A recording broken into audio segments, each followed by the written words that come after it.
Bonjour tout le monde. Alors bon, si vous êtes là, c'est que vous avez regardé le documentaire. Si vous ne l'avez pas regardé, ah bien, il faudra le regarder, parce que sinon ça va être un peu compliqué. Mais bon, normalement, je crois que vous tous, vous avez regardé le documentaire. Sinon, ça fait rien, parce que de toute manière, les références qu'on va y faire seront suffisamment grandes pour que vous puissiez vous imaginer. Alors, par rapport à il y aura plusieurs phases dans cette conférence parce que je ne vais pas reprendre le documentaire dans son entier, mais je vais surtout insister sur le fait pourquoi je l'ai créé, enfin, pas insister sur le fait pourquoi je l'ai créé, parce que bon voilà, je voulais le faire d'une autre façon qu'un livre. Parce que pour moi, les livres, je me suis aperçue au fil du temps, parce que le documentaire que vous avez vu, c'est exactement la première partie de mon premier livre. Et puis, je me suis quand même aperçue que, à la lecture, chacun avait sa propre image. Et quand j'expliquais, ben voilà, les chakras, ça fonctionne comme ça, les nadis, ça fonctionne comme ça, je m'apercevais que parfois, eh bien, la représentation qu'on se le fait n'est pas la même que celle que moi j'ai dans la tête.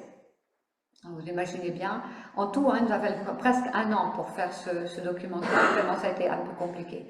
Donc, je me disais, finalement, c'est peut-être quand même plus facile si on voit quelque chose de visuel pour imaginer, enfin, pour que vous puissiez imaginer ce que moi j'imagine ou ce que je vois quand je suis de l'autre côté. Donc, à partir de là, je trouvais que c'était quand même intéressant et puis on pouvait partir tous sur une même base en disant, ben voilà, si on voit les nadis qui courent à droite et à gauche, ben, on sait que tout le monde pensera la même chose, on aura la référence d'un dessin ou les chakras, etc. Et le plus important pour moi à travers ça, c'était de faire passer le message qu'il existe des choses qu'on ne voit pas, comme les énergies par exemple. Et si on prend les énergies, eh bien, c'est quand même un monde un petit peu compliqué, c'est quand même quelque chose qui n'est pas si évident de se représenter. Alors, vous, la plupart de ceux qui sont là, vous m'entendez parler depuis longtemps, vous assistez à mes conférences et vous savez un peu comment je fonctionne, mais il y a des personnes qui ne savent pas du tout qu'on a de l'énergie dans le corps, où on est avec ces énergies. Donc, si vous voulez, c'est plutôt l'organisation de la matière en fonction de l'énergie. C'est-à-dire que quand je dis l'organisation de la matière, alors je vais vous dire quelque chose, on n'est pas si nombreux. Si des fois il y a des questions qui vous arrivent d'un seul coup, là, vous pouvez les poser parce qu'on peut se le permettre. Quand il y a beaucoup de monde, on se le permet moins. Bon, alors vous ne m'interrompez pas toutes les 5 minutes non plus, mais si jamais il y avait quelque chose qui percute sur ce que je dis, je peux m'arrêter. Il n'y a pas de problème, je peux reprendre après. Ce que je vous disais, c'est que c'est la construction de l'être humain dans la matière qui dépend de l'énergie. Vous voyez, c'est pas on a un corps dans la matière, il y a des énergies qui circulent dedans. Non, non, ce sont les énergies qui construisent la matière. Et c'est la matière, c'est l'énergie qui donne la forme de l'être humain. C'est pas l'inverse, hein.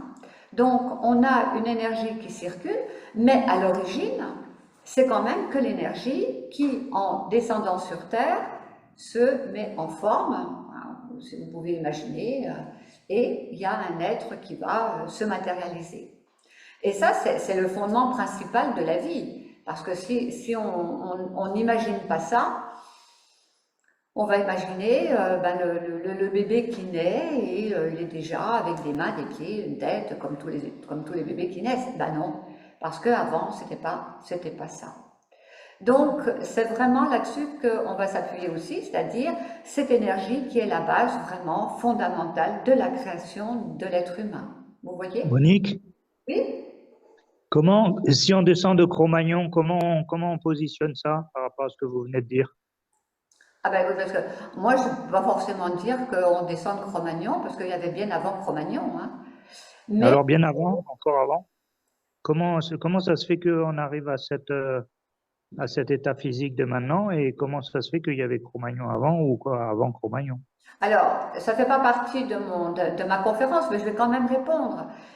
En fait, il y a l'évolution, c'est l'évolution. Alors, là, on n'est pas dans la création, on est dans l'évolution de l'être, l'évolution de la vie. L'évolution de la vie, si on veut remonter vraiment au plus haut, au plus loin, du plus loin, du plus loin, nous sommes des êtres aquatiques. Nous venons de l'eau, nous venons Les premiers êtres qui sont venus, d'ailleurs je le dis je crois dans, je ne sais plus quel livre, les premiers êtres qui viennent en rampant, qui sortent de l'eau, ce sont les algues, enfin tout ce qui va être... Mais le fondement principal de la vie, il est aquatique. Et vous l'entendez souvent dire que nous, notre formation telle qu'elle est, notre eau, la sueur, les larmes, le sang, etc., enfin l'eau qui forme le sang, et c'est à 100% la même composition que la mer, enfin l'océan, c'est exactement pareil. Nous sommes des êtres aquatiques. Et après, à partir de là, il y a eu les mollusques, il y a eu les cétacés, après il y a eu des petites bêtes qui ont commencé à sortir de l'eau, puis après il y a eu toute l'évolution, et à un moment donné, il y a eu l'homme de Cro-Magnon, et puis après, il y a nous. Bon, on ne sait pas ce qu'on deviendra après, mais il y a nous. Hein. Donc, arrêtons-nous à nous. Voilà. Donc, c'est deux choses différentes. Il y a l'évolution de la vie et il y a la création de la vie. La création de la vie, c'est, ben voilà, il y a un être qui vient sur la Terre, et bien, il est une énergie qui va construire un corps dans la matière. Voilà. Donc, si on s'appuie sur le fait que l'énergie est là en premier et la matière, on va donc, c'est mathématique, hein, accepter que c'est l'énergie qui véhicule la vie. C'est-à-dire que sans énergie, on est mort. Ça veut dire que si l'énergie ne circule pas à l'intérieur de nous, on est soit malade ou soit on est mort. Vous voyez? D'où l'importance toujours d'avoir ce concept-là. On reviendra tout à l'heure là-dessus, hein, sur le fait que l'énergie véhicule la vie, parce que bon, ça on peut en parler pendant 3 ans sans s'arrêter. Hein. C'est vraiment, ça c'est passionnant, hein. Mais c'est quand même la base fondamentale de la création, où cette énergie, elle va être vraiment là pour, enfin, comment on dit, pas transmettre, véhiculer la vie. D'accord? Et on verra tout à l'heure, et j'espère bien que vous aurez des questions à ce sujet, de comment elle le fait. Donc, on va pouvoir parler de subtilité de la création. Je ne sais pas si vous vous rendez compte, peut-être, je ne sais pas si vous vous êtes posé la question quand vous avez vu le documentaire, mais c'est quand même une succession de choses qui se passent à l'intérieur de nous quand même. Hein. Je ne sais pas si vous vous rendez compte, ces énergies, comment elles travaillent. Il y en a qui sont comme ça, il y en a qui arrivent comme ça, il y en a qui vont comme ça. Et c'est toujours quelque chose qui est là et qui est présent. Donc c'est la subtilité aussi de cette énergie pour que nous puissions être en vie. Vous me suivez là? Oui, bien. Je vous vois méditatif. Donc, si je vous lis la phrase que j'ai mise là, la matière est donc un support d'une architecture invisible mais très solide. Est-ce que vous êtes d'accord avec moi? D'accord. Quand je vous pose cette question, il y a une question derrière. Hein. Je dis architecture invisible mais très solide. Alors, qu'est-ce qui fait que cette architecture énergétique qui ne se voit pas, pourquoi je peux me permettre de dire qu'elle est solide? Parce qu'elle est solide, c'est pas ça, hein, c'est pas de la matière. Mais qu'est-ce qui fait qu'elle est solide? Elle est cohérente. Elle est cohérente, oui. Ça a l'air très organisé. Très organisé, effectivement. Alors, ça, on sait que ça peut se désorganiser, hein, quand même. Hein. Mais bon, ça, c'est la matière aussi. Hein. Mais voilà, voyons les choses dans la perfection pour l'instant. Est-ce qu'elle peut être régénérée? Absolument, elle peut se régénérer, c'est-à-dire elle rentre, elle sort, mais c'est jamais la même. Absolument. Il peut y avoir une grande force. Alors, je sais pas vous, mais moi, j'entends plus rien. Hein. Ça coupe. T'entends plus rien? J'entendais plus. Alors, c'est peut-être mon internet ou tout le monde a bien entendu? On entend bien. Ça marche bien. Oui, ça Ah bah fonctionne. c'est moi, alors c'est ma connexion qui est pas très bonne. Ok, merci. Oui. Alors, du coup, c'était quoi la dernière question? Non, c'était toi, Élodie? Une forme de régénération. Oui, une forme de régénération et de va-et-vient et que l'énergie n'est jamais la même. Ça, c'est important aussi de le penser parce que on a notre propre énergie. Vous savez, à un moment donné, je l'explique dans le documentaire, mais cette énergie-là, elle est quand même associée à d'autres énergies, hein, le ciel, la terre. Et tu disais, Thierry, associé à une force, je crois, hein? Il y a une grande force, il peut y avoir une grande force qui rentre, une grande force qui sort. Par exemple, une grande force qui me traverse verticalement et une grande force qui sort de mon cœur. Qui sort de ton cœur. Ouais. Alors, vous savez, je parle de trois forces. Bon, là, on va le faire rapidement parce qu'on y reviendra tout à l'heure. On a trois forces qui sont, comme je l'appelle, vous savez, la girouette au-dessus du clocher. Celle-là, c'est vraiment notre squelette, j'allais dire. C'est vraiment le squelette énergétique. Ces trois axes, c'est pas vraiment les forces, mais ces trois axes-là, pour qu'on soit bien, ils doivent toujours être parfaits. Il doit être parfait. Et si vous avez suivi le documentaire, il se croise où? Voilà, au niveau du thymus, enfin, voilà, le thymus il est un peu plus haut par ici, c'est-à-dire vraiment, et normalement, ils doivent être impeccables, angle 90, etc. D'accord? Donc, c'était juste pour signaler cette phrase, support d'une architecture invisible mais très solide, quand on va bien, évidemment. Hein? Je vais passer assez rapidement parce que le but de la soirée n'était pas là-dessus, mais parce que dans le documentaire, parce que là c'est la partie voilà, du rappel du documentaire, mais je vais passer assez rapidement. Si vous avez des questions, j'y répondrai tout à l'heure. Dans la partie des soins, la partie du bien-être, la partie du vieillissement, etc. Ça reste quand même quelque chose d'important parce que ça fait quand même partie aussi de la beauté de la création. Alors les soins. Bon, naturellement, c'est ce que je donne, mais vous m'entendrez toujours dire que quand je donne des soins, c'est beau. C'est beau parce qu'on est en direct complètement avec la création, avec l'être comme il est fait.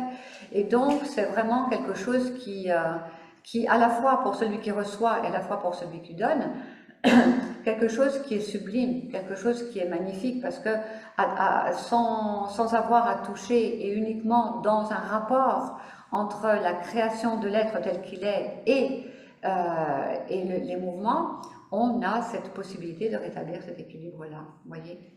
Et ça, vraiment, enfin, si vous pouvez toucher la notion de beauté à travers ça, c'est très bien. Donc, je ne vais pas m'apesantir sur les soins, sauf si vous avez des questions tout à l'heure.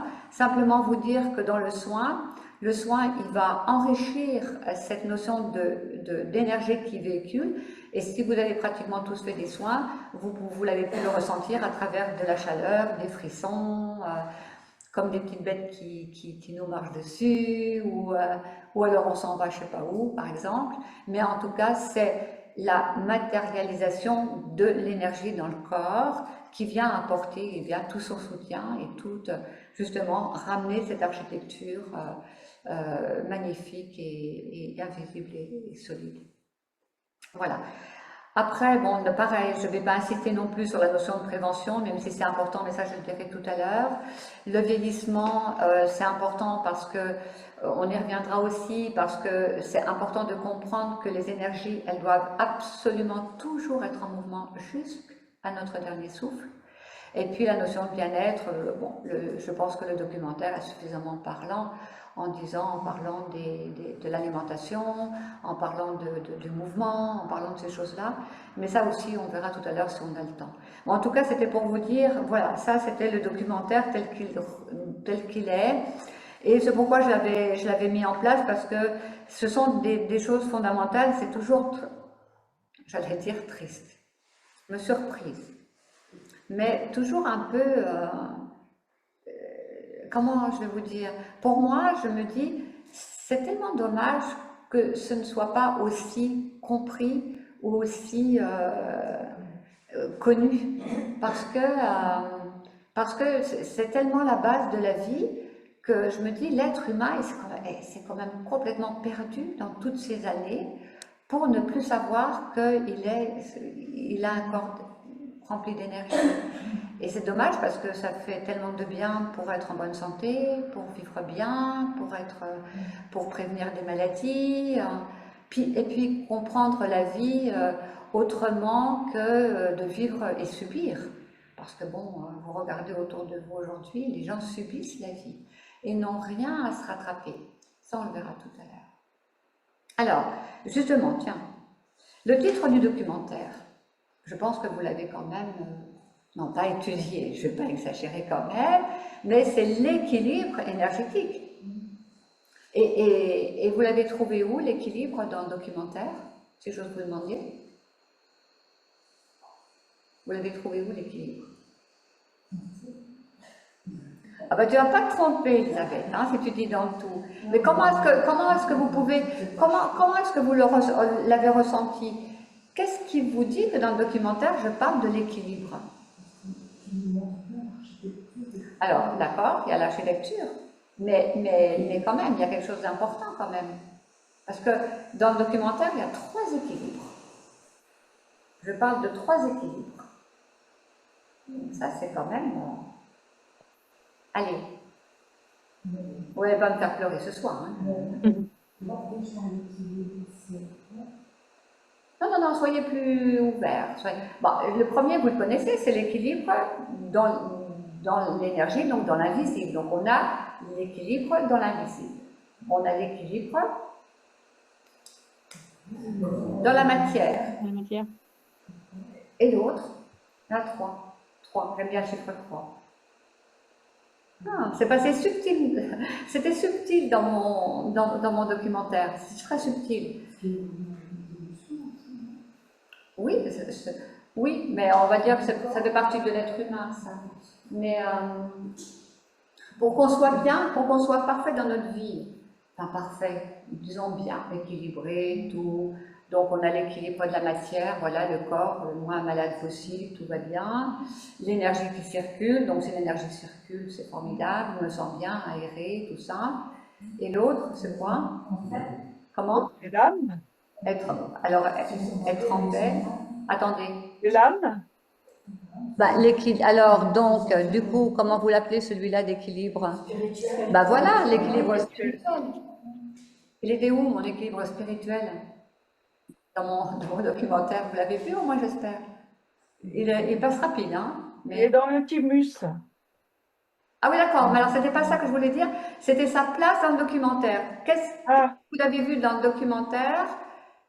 Au niveau des corps. Je parlais de tous les corps. Les corps subtils, c'est le plus petit. Alors, diffuse le plus. C'est vrai qu'à ce moment-là, quand je parlais de l'âme qui est le corps le plus petit, oui, qui rayonne le plus. En retard. Quand je parle des corps les plus petits, je vais dire que l'âme est le plus petit corps et celui qui vibre le plus loin. Ça, c'est sûr. Maintenant, c'est pas non. Là, j'ai bien dit l'âme ou le jardin secret. Enfin, là, j'essaie de mettre un peu tout pour que toutes les écoutes soient possibles.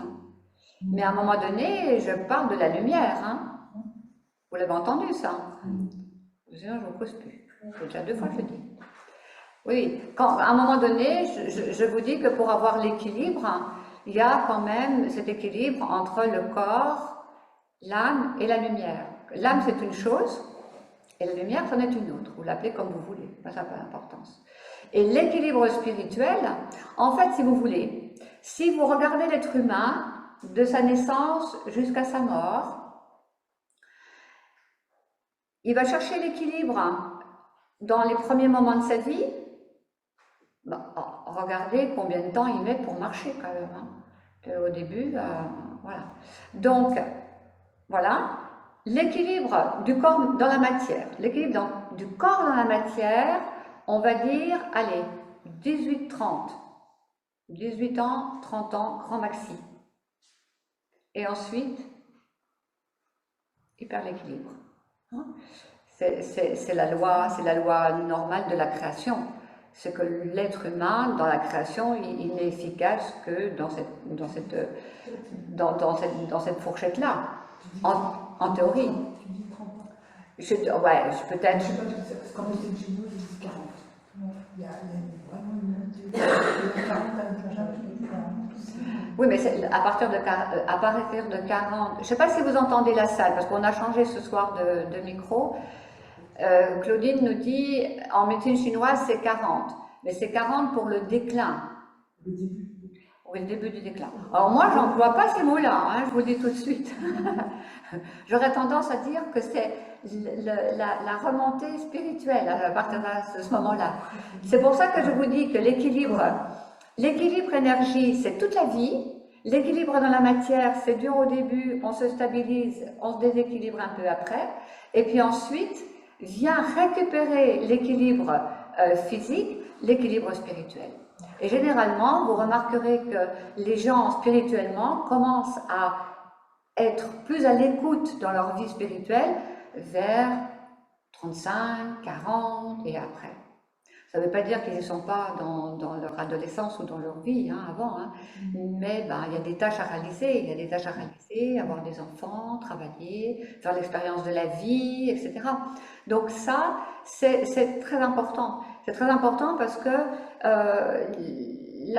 l'être humain, il a vraiment ces phases, hein, ou des phases qui se ressemblent, hein, c'est-à-dire on n'a pas l'équilibre au moment de la naissance, quand on commence à marcher, mais on le perd quand on a un certain âge.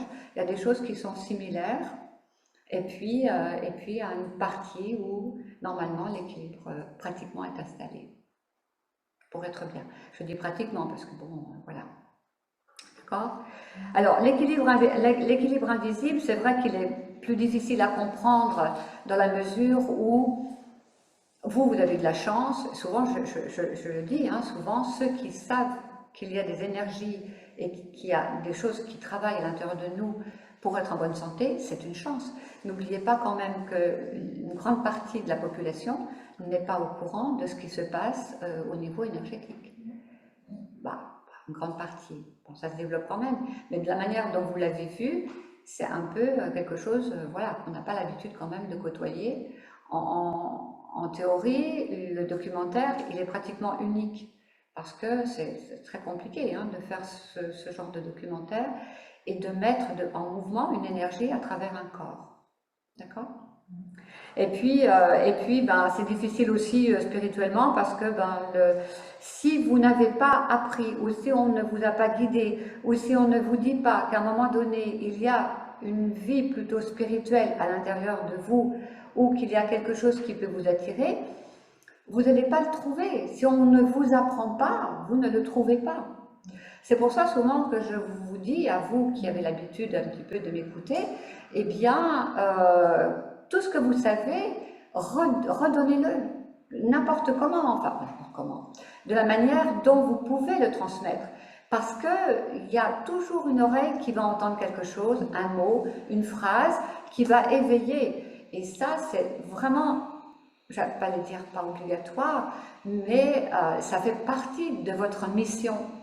Parce que si on arrive à faire ça, alors ce genre de choses qu'on est en train de vivre aujourd'hui et qui est absolument hors de la vue et qui n'est pas pensable en 2025, ça ne doit plus exister si on amène ce mouvement au niveau de la conscience. Vous voyez ? C'est en fait de notre ressort à tous. Vraiment, je vous assure. Alors, de cet équilibre, on arrive à quoi ? Je viens presque de vous le dire là.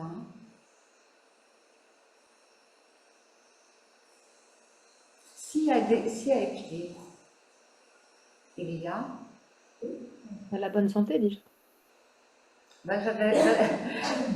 Oui, tout à fait. Mais en fait, je n'allais pas dans ce sens-là, j'allais de l'autre côté d'ailleurs. Il y a ouverture.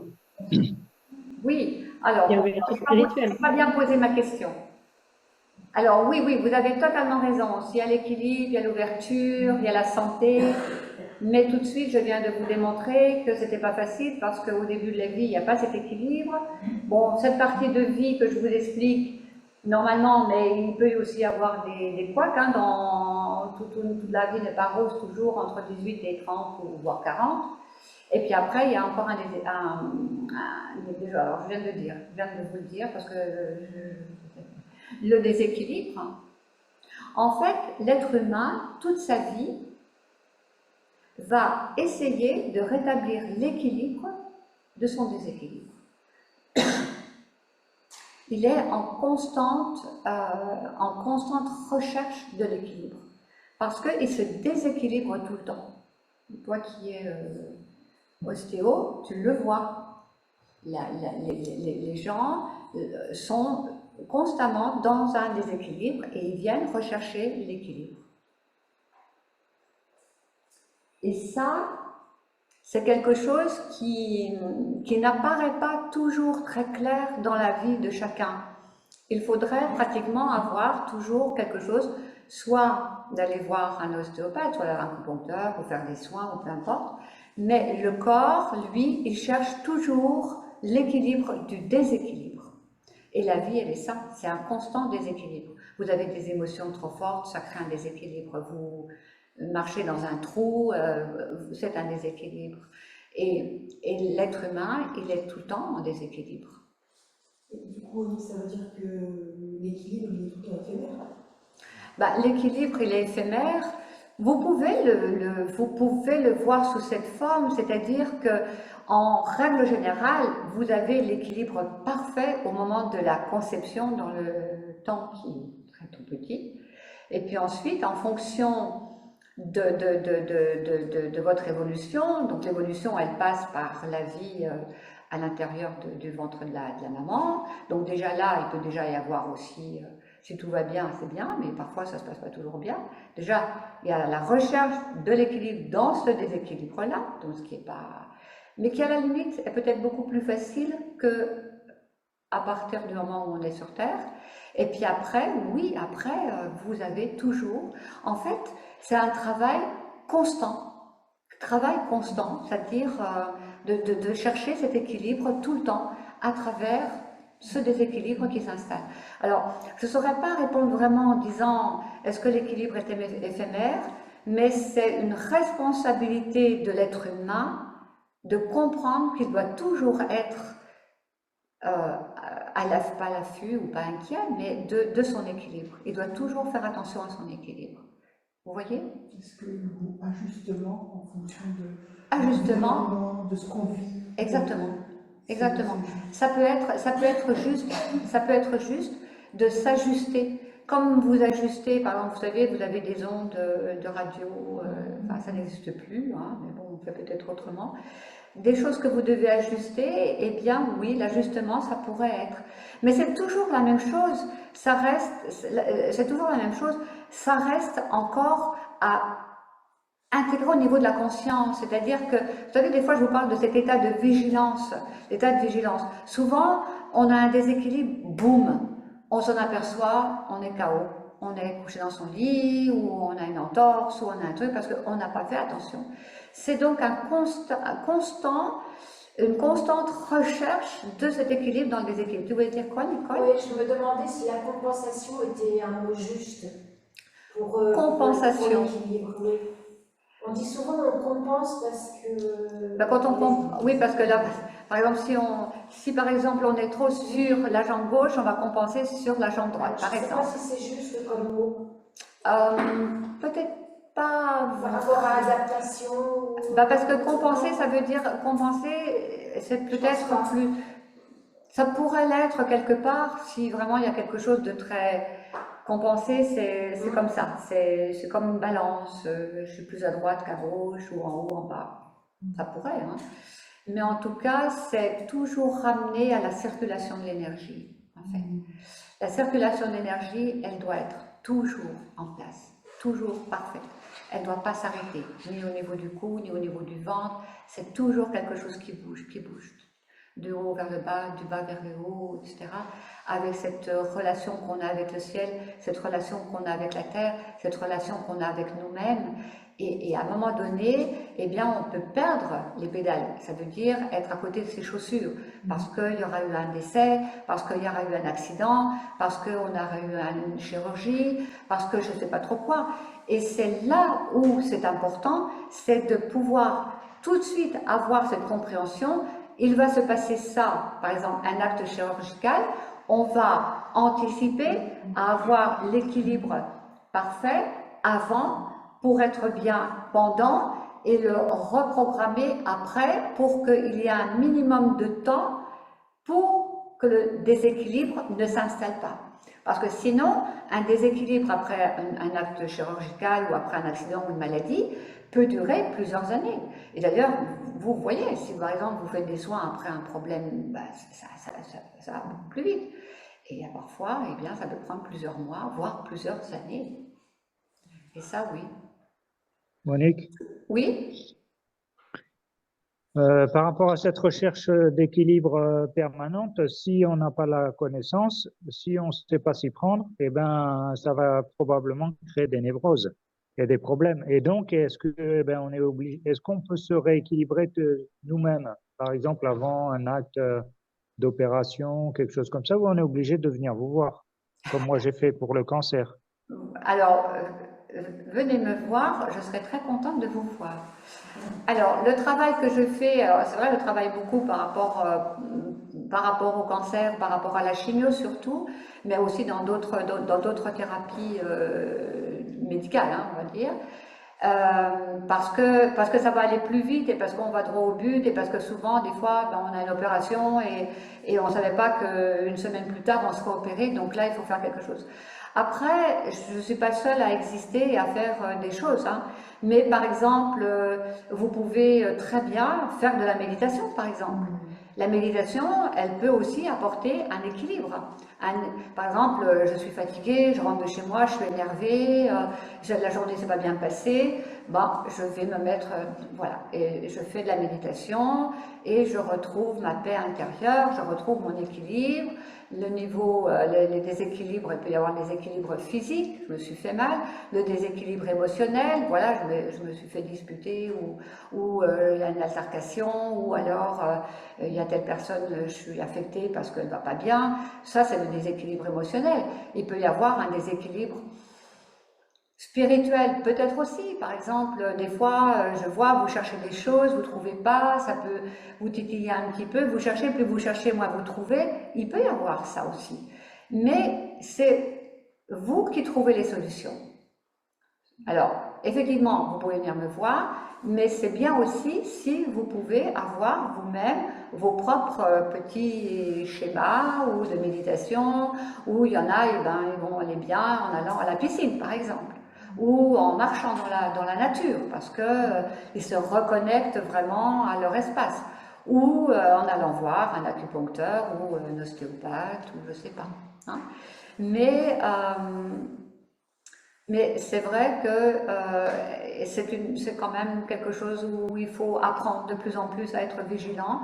Et plus on grandit dans l'âge, je dis ça bien, hein, plus on grandit dans l'âge, et bien plus cette notion d'équilibre doit être présente.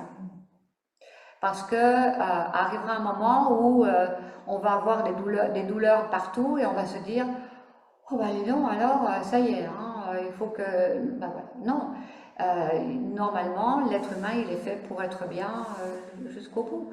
Mais bon, l'âge faisant, parfois, on peut avoir quelques petites douleurs. Et ce déséquilibre, eh bien, moi je mettais effectivement, grâce, vous l'avez dit, à ces axes, etc., mais je mets grâce à une construction infaillible, majestueuse, fabuleuse et quelque part divine. On n'oubliera pas quand même que la construction de l'être humain, elle est quand même un peu particulière quand même, non? Vous ne croyez pas?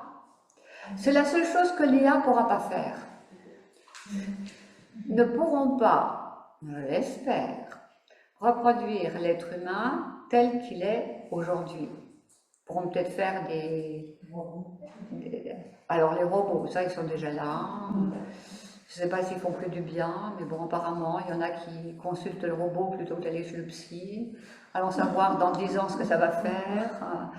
Je ne vais pas m'aventurer dans ce domaine-là. D'ailleurs, j'ai prévu de faire une soirée aménagère pas sur l'IA, mais sur ce problème-là. Je crois que c'est pas possible parce que l'être humain, il est conçu dans la matière d'une manière, alors il y a d'autres personnes qui sont dans la médecine ou dans l'ostéopathie ou le médical. Mais si on regarde vraiment comment l'être humain il est créé, on se dit, c'est un langage, hein, c'est pas possible. Comment c'est possible que tout fonctionne comme ça? Donc, si vous voulez, je vois pas, on peut mettre des écrous, on peut mettre des trucs, on peut éventuellement rafistoler ou faire des choses, mais pour qu'on puisse mettre une âme à l'intérieur d'un robot, on n'y est pas encore. Et je pense que le ciel fait tout ce qu'il faut pour qu'on n'y soit pas encore. Voilà. Et heureusement, évidemment, et heureusement. Hein. Mais peut-être qu'ils nous feront passer à un moment donné. Voilà. Alors, quand même, je mets aussi le documentaire, on voit dans le documentaire, ouvrez vos oreilles, on voit dans le documentaire une chorégraphie extraordinaire de la création humaine au niveau énergétique. Parce que si vous mettez tous les dessins les uns au bout des autres, c'est-à-dire l'énergie qui rentre comme ça, qui descend comme ça, qui fait comme ça, vous aurez remarqué que ça se croise, ça se chevauche, ça s'ouvre, ça se ferme, ça va à droite, ça va à gauche, ça va au centre, ça va partout, à droite et partout. Et comment? Ça ondule. Ça ondule, ça ondule, ça ondule, ça tourne sur soi. En même temps que ça tourne sur soi, ça fait des mouvements vibratoires comme ceci, et en même temps ça bouge. C'est quand même génial, non? Le robot, il ne peut pas faire ça, c'est pas possible. Mais c'est là où c'est vraiment très important, et j'insiste bien pour ceux qui seront la semaine prochaine, c'est vraiment ce genre de, entre guillemets, chorégraphie. Je dis chorégraphie parce que pour moi, c'est comme une danse. Quand je fais les soins, c'est comme une danse, voyez-vous? Mais c'est vraiment ça, c'est avoir cette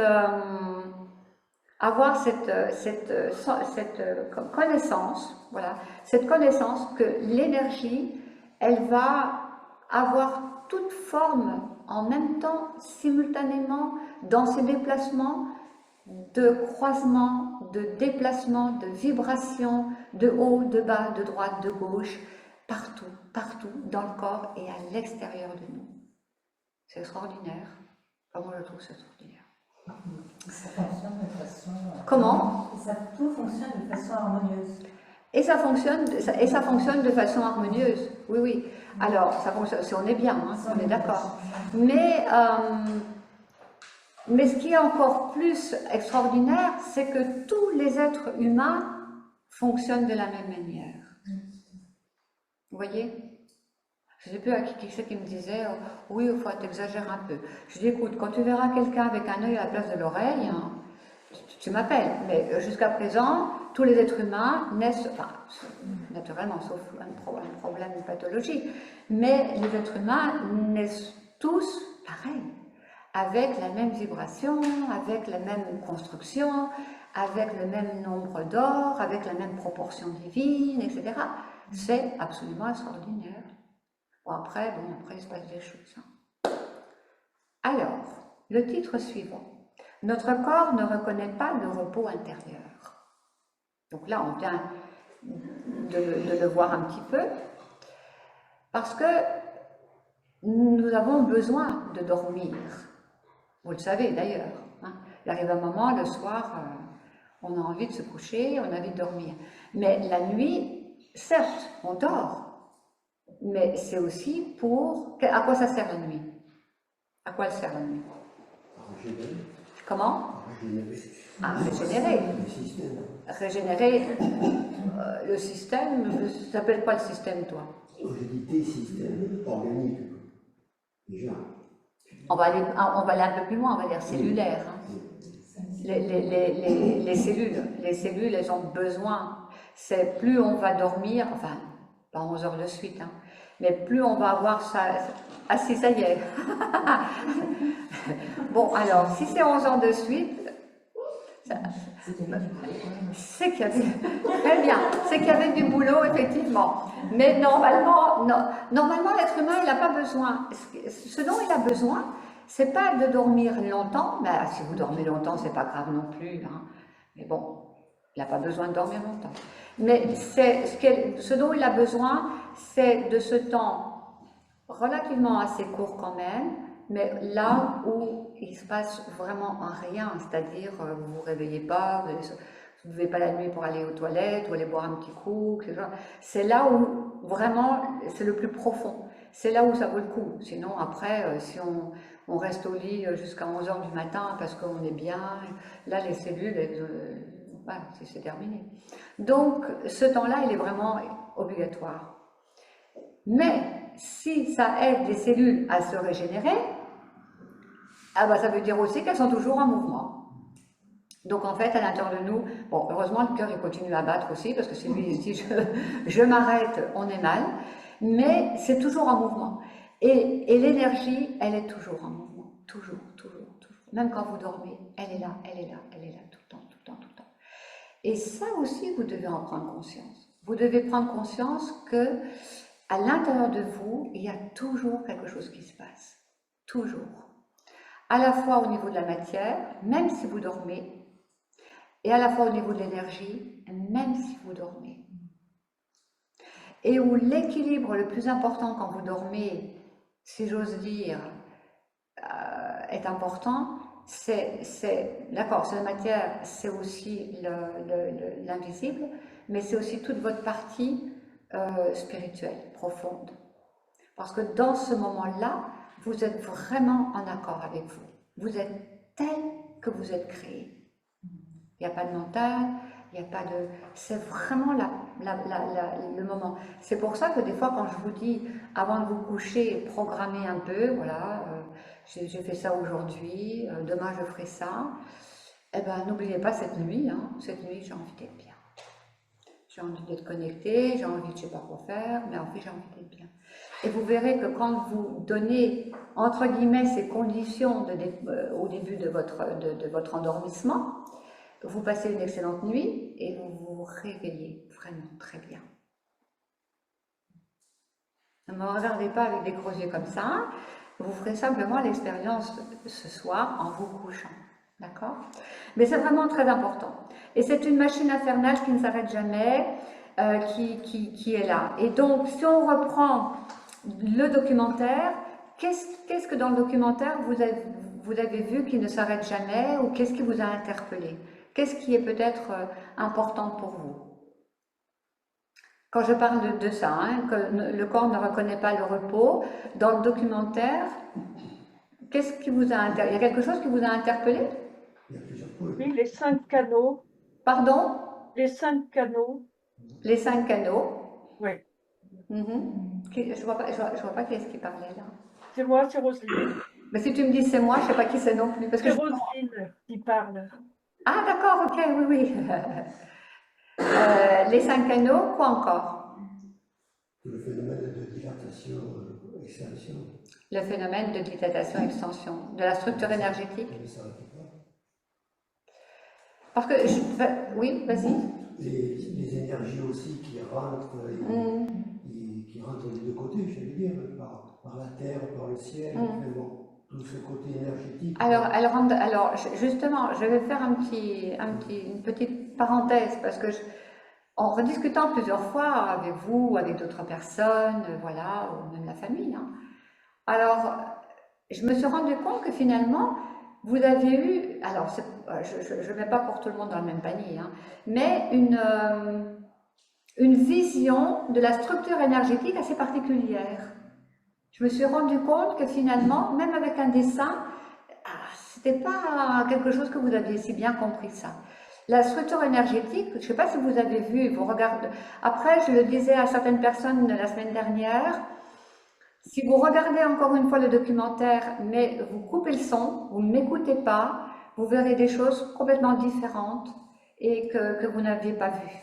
Donc si vous avez l'occasion, coupez le son, voilà, vous m'entendez plus, ça vous fera du bien, mais vous verrez d'autres choses. Et la structure énergétique, quand je parle uniquement de structure énergétique. J'avais justement une question par rapport à cette structure énergétique parce que presque toujours pareil aussi, c'est difficile dans les dessins de représenter les choses. Donc je ne sais pas trop des fois si entre le dessin, ça représente vraiment ce qu'on veut représenter ou si c'était difficile à représenter. Et du coup, c'était un peu plus complexe que ça. Mais Moi, ce qui m'a interpellée, c'est de la voir un peu comme une sphère, hein, mais en même temps, comme l'énergie rentre de partout, il n'y a pas vraiment de limite. Donc, du coup, je me suis dit, est-ce que vraiment c'est si limité que ça? Parce que finalement, on est aussi dans ce monde invisible en même temps où ça rentre de partout et ça s'échange de partout. Donc, je voulais avoir un peu de précision sur cette forme de la structure, et, parce qu'elle est présentée plutôt sphérique. Et puis, est-ce que vraiment c'est si... Comme tu dis, les corps subtils entre eux, il n'y a pas vraiment de limite. Eh ben, est-ce que ma question aussi par rapport à la structure, est-ce qu'il y a vraiment très délimité? Alors, il y a plusieurs choses. Il faut comprendre qu'à un moment donné, sur un dessin, il faut l'arrêter. Oui, voilà, c'est pour ça, d'où ma question. Il y a un moment où je ne peux pas vous mettre de l'invisible sur du quelque chose, alors, on ne va rien voir du tout. Donc il y a un dessin qui représente quelque chose. Donc la structure énergétique, c'est le plus facile, ça a été le plus facile à faire pour les designers, hein. Le reste, ils ont eu du mal, hein, quand même, hein. Mais ça, c'était pas trop compliqué. Alors donc du coup, je me dis que vous allez regarder à nouveau comment est faite la structure énergétique. Parce que si vous la regardez bien, l'extérieur, il est pétillant et il bouge. Donc, et vibre. Donc, ça voulait dire quoi? Ça voulait dire, il est infini. Et comme je l'explique à un moment donné, en fonction de notre vibration, ça augmente ou ça diminue, en fonction si on est en forme et tout. Donc, si vous regardez bien le tour, alors en fait, oui, ça, c'était pas possible parce qu'il aurait fallu un processus beaucoup plus important. Et puis bon, on ne pouvait pas se permettre de faire des trucs complètement insensés.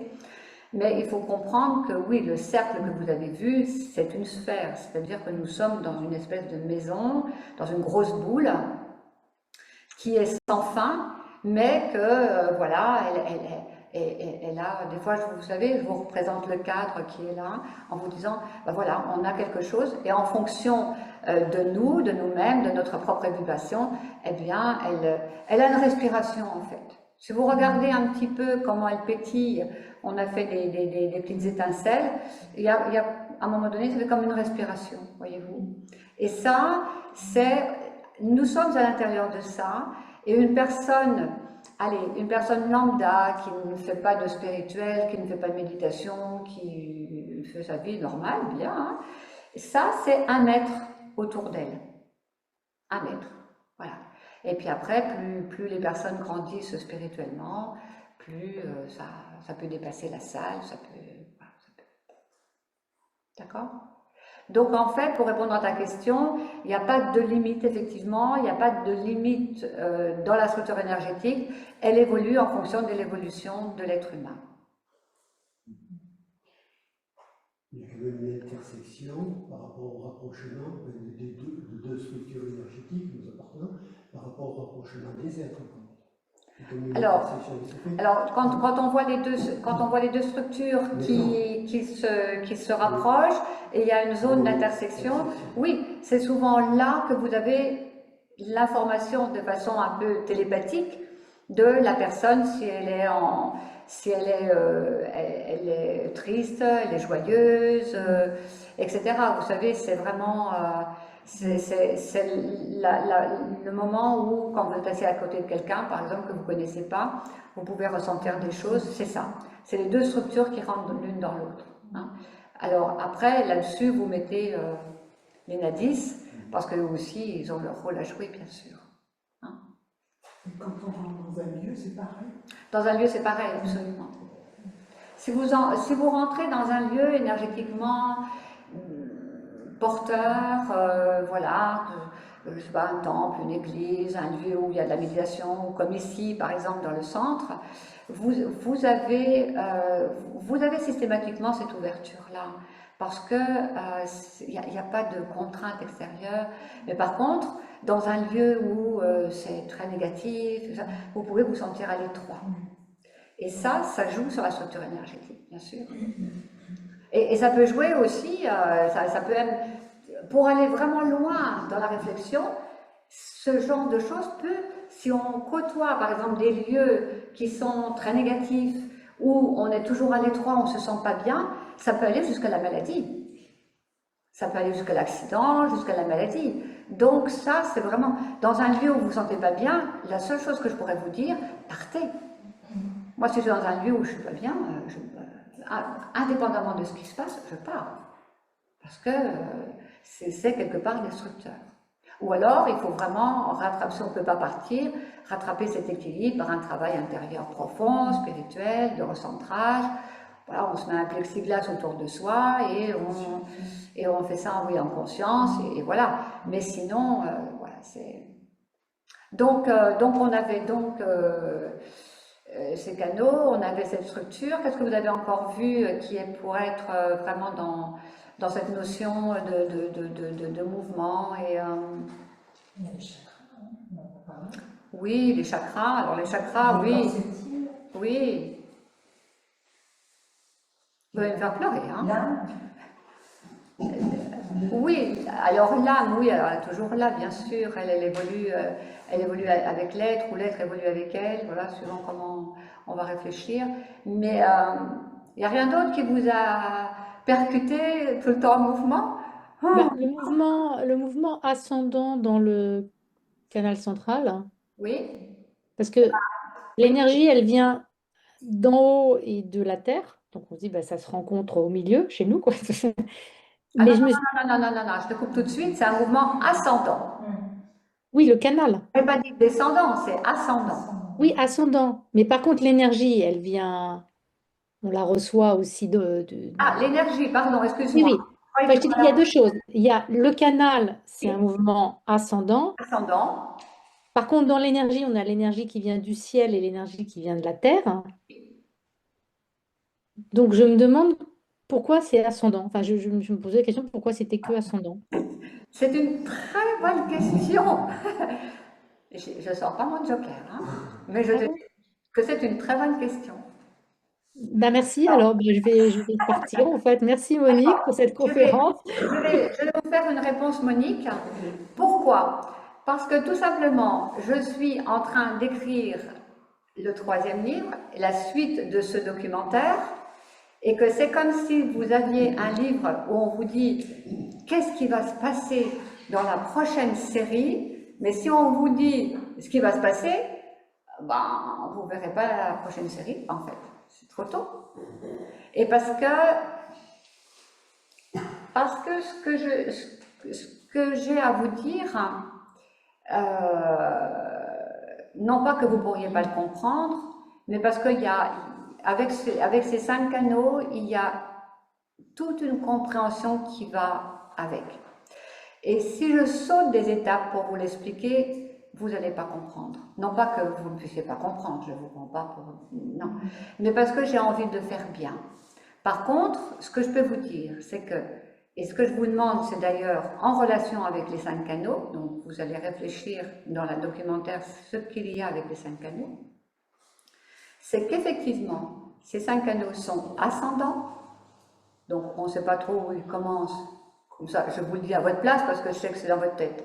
On ne sait pas trop où ils commencent, on ne sait pas trop où ils terminent, enfin, ils commencent bien quelque part et terminent bien quelque part. Il y a cette énergie qui descend, cette énergie qui monte, il y a les deux, hein, parce que même si le canal il est ascendant, c'est une chose. Les 5 canaux, c'est une chose. Et l'énergie qui monte et l'énergie qui descend, c'est autre chose. C'est pas la même chose. Vous voyez? Sinon, je ne me serais pas emmêlé les pieds à vous expliquer de trucs différents. Je vous aurais dit ça monte, ça descend, terminé. Voilà. C'est ça qu'il faut aussi retenir. Ça, vous pouvez essayer de comprendre. Là, j'insiste bien. Hein. C'est pas du tout la même chose. Mais ce qui m'intéresse, c'est ce que vous avez retenu des canaux dans ce que je vous ai montré après avec les canaux. Parce que là, sinon, là, on a mis du temps à le faire, donc au moins que vous l'ayez dans la conscience. C'était hyper compliqué à faire, alors, quand même, quand je vous montrais les 5 canaux. D'accord? D'accord. D'accord, attendez. Mon éventail. Eh ben alors, faites marcher votre tête. Parce que là, franchement, c'était un gros effort. Sur les 5 canaux, leur forme, mettons, c'est qu'ils sont tous hélicoïdaux, ils se... Oui, on va aller un peu plus loin. Ils sont tous liés les autres. Le titre, notre corps ne reconnaît pas le repos intérieur, tout bouge. Alors, alors, à un moment donné, je vous explique, ça bouge comme ça bouge comme ça bouge en montant. Il y a une caméra qui va à l'intérieur d'un canal et on va voir ce qui se passe à l'intérieur d'un canal. Et à l'intérieur d'un canal, il y a ce que j'appelle des myriades d'étincelles de vie. Et si vous n'avez pas ça, vous n'êtes pas en vie, hein, quand même. Hein. Et ça, c'est tout, c'est partout, partout, partout. Parce que si vous regardez comment ces étincelles de vie, à un moment donné, à la suite de ça, je refais le film, à la suite de ça, on voit toutes les étincelles qui pétillent, voilà, donc les canaux disparaissent, on voit là, et après, on voit la silhouette de la personne avec tous ces trucs qui pétillent à l'intérieur et à l'extérieur d'elle. Donc ça veut dire que la répercussion de ces canaux, elle va au-delà des 5 canaux, elle est à l'intérieur, à l'extérieur. Mais elle va aller complètement. Donc ça je leur donne la parole. Ça relève de notre structure atomique. Hein? Atomique. Pas anatomique, atomique. Ou même voire subatomique. Vous attendrez que j'ai fini d'écrire. C'est myriades aussi. Il y en a dedans des cellules aussi. À partir du moment où elles sont à l'intérieur, de ces canaux, elles sont effectivement partout. Vas-y, nomme tout. Eh oui. Où est notre structure atomique? Elle est où notre structure atomique? C'est du noyau, un peu plus. Déjà, tout le monde ne sait pas où est le noyau. Le noyau de la cellule. Mais dans le noyau de la cellule, il y a quoi? Dans le plus petit du plus petit de l'ADN. Donc partout. Monique, peut-être c'est une remarque stupide, mais en tout cas, il peut y avoir rien à voir de stupide. Je me rappelle avoir pensé ça le soir de la diffusion.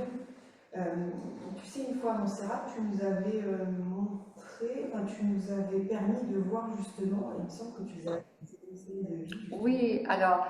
Tu sais, oui. Est-ce que c'est alors, la même chose? Alors, je répète, parce que je ne sais pas si vous entendez bien, c'est Elodie qui dit que quand on était allé une fois à Montserrat, enfin pour ceux qui l'ont vu, mais si vous ne l'avez pas vu, c'est pas grave, que je vous avais montré dans le ciel toutes ces étincelles de vie. Alors ça, on l'a à l'intérieur de nous, hein, ça, voilà. Nous vivons grâce à ça.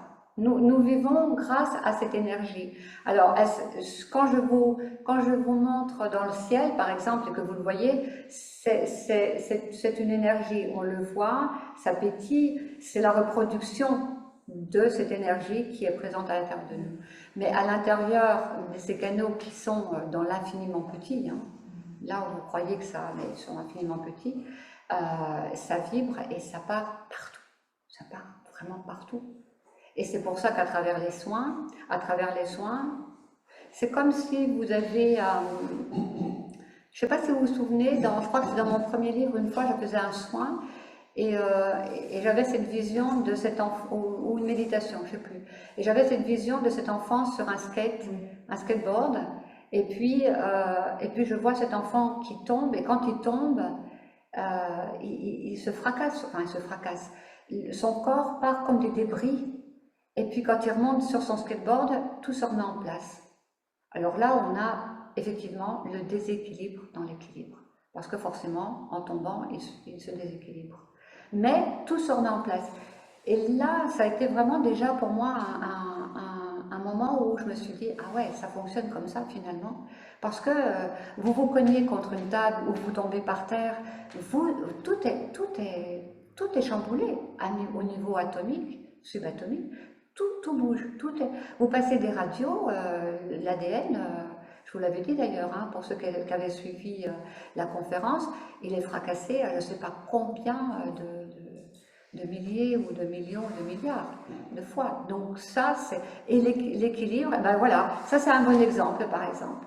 Vous passez une radio, l'ADN, quand je dis fracassé, c'est le mot qu'on emploie, hein, qui est fracassé, parce qu'il va être mitraillé, et voilà, il va être cassé. Et puis, malgré tout, alors, on ne va pas dire qu'il se refait éternellement, mais voilà, il va y avoir une recherche de l'équilibre dans le déséquilibre. Vous voyez? C'est bon jusque-là? Oui? Monique? Même, hein? Monique? Oui? Vous avez dit que les 5 canaux sont ascendants. Ça veut dire que ces 5 canaux, ils sont à nous. Ils sont à nous, parce que l'énergie qui descend, elle n'est pas à nous. L'énergie qui monte, elle n'est pas à nous. Mais les 5 canaux, ils sont à nous perso, qui produisent des étincelles là. Ce sont tes propres étincelles. Ouais, c'est ça.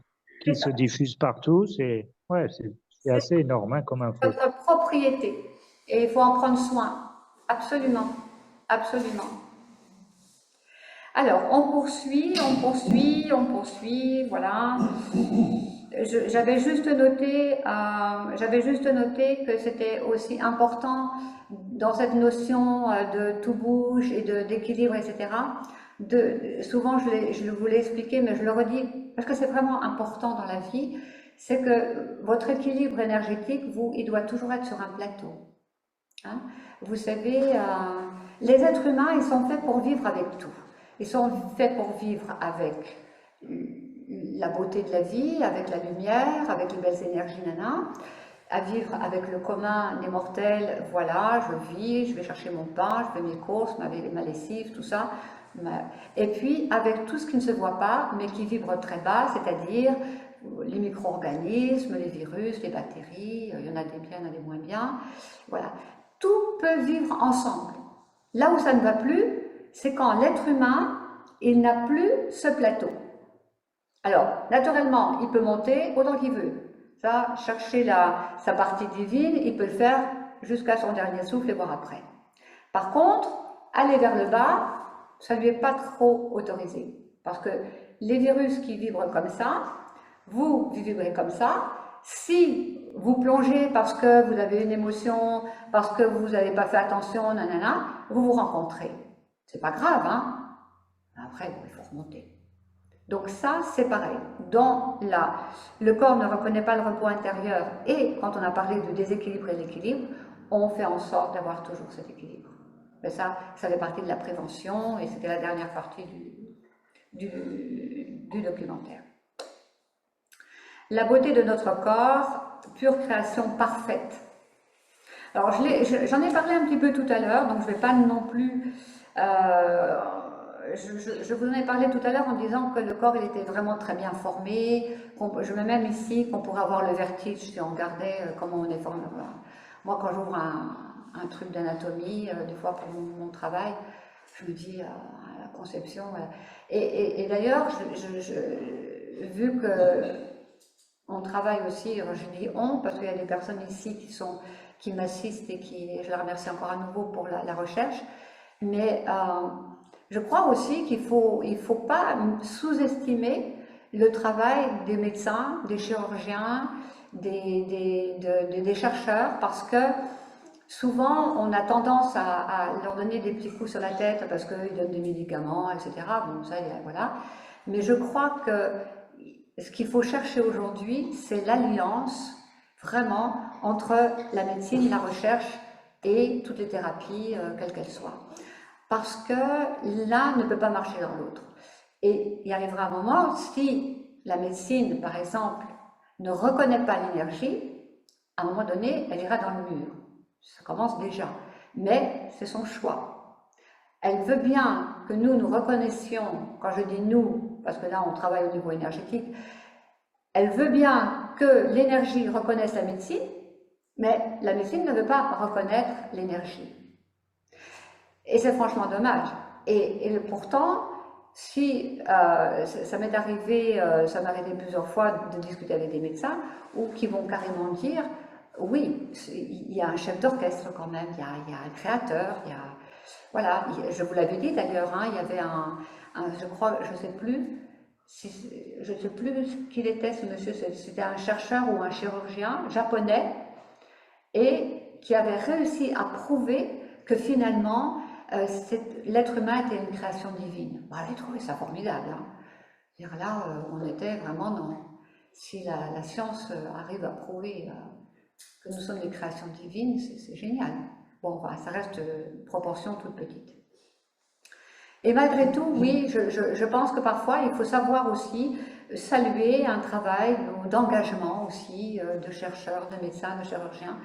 Et Dieu sait si aujourd'hui on peut le voir dans des conditions absolument terribles pour la vie. Pour la vie. Et c'est important d'avoir cette conscience de ce que c'est que la vie. Voyez-vous? C'est pas comme ça. La vie, c'est vraiment quelque chose qui nous est donné. C'est vraiment une énergie qui vient avec une information à l'intérieur de nous et qui nous est offerte. Et ça, c'est extrêmement précieux. Et c'est pour ça qu'au début, je vous disais, attention, l'équilibre, l'énergie véhicule la vie. L'énergie, ce n'est pas la vie. Vous voyez ce que je veux dire? Elle véhicule la vie. Il va falloir chercher ça. Hein? Pour ceux qui ont des choses à réfléchir. Alors, donc, on va quand même arriver vers la fin. Donc, effectivement, je crois que... je peux vous poser la question. Parce que tout à l'heure, on posait de l'évolution humaine. Depuis l'évolution humaine, il y a eu quand même des transformations, on est d'accord. Hein? Voilà.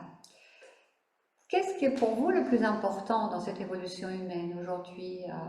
Qu'est-ce qui vous fait dire que, par exemple, aujourd'hui, c'est différent que quand vous aviez 20 ans ou 10 ans, ou quand c'était vos grands-parents, ou quand c'était les aïeux, ou quand c'était peut-être l'homme de Cro-Magnon, ou je ne sais pas. Qu'est-ce qui est différent? Conscience. La conscience, par exemple. La conscience. L'être humain évolue dans sa conscience. Dans le documentaire, où est placée la conscience?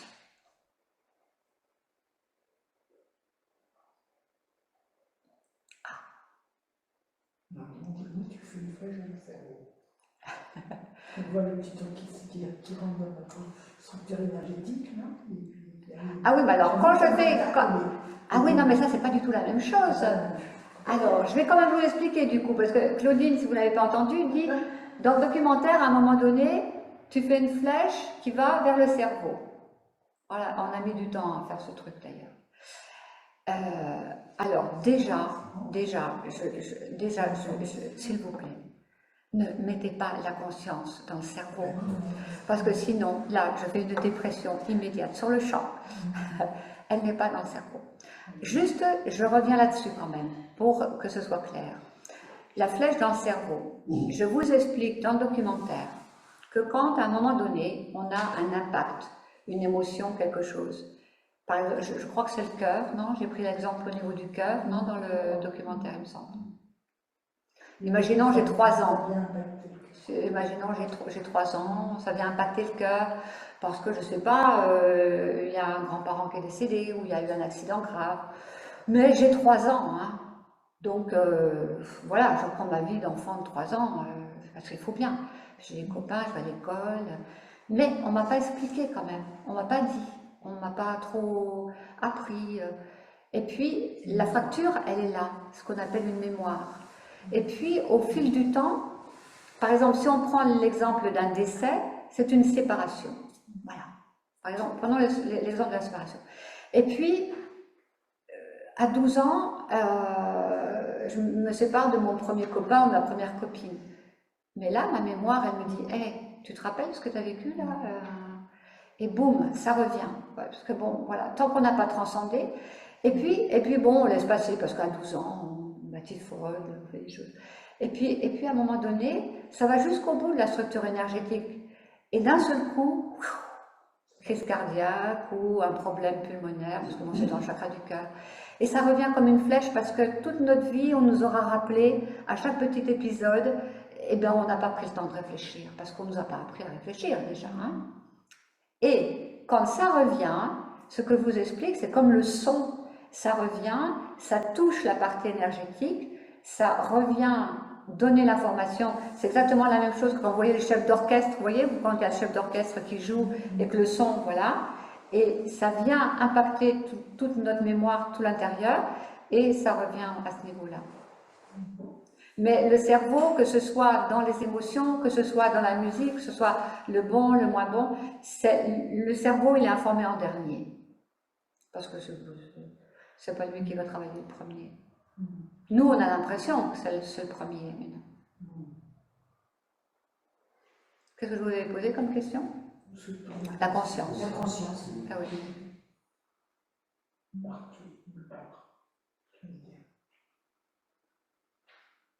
Elle est positionnée nulle part dans le dessin. Elle est nulle part dans le dessin, parce que c'est difficile à dessiner une conscience, évidemment, mais elle vous est transmise quelque part.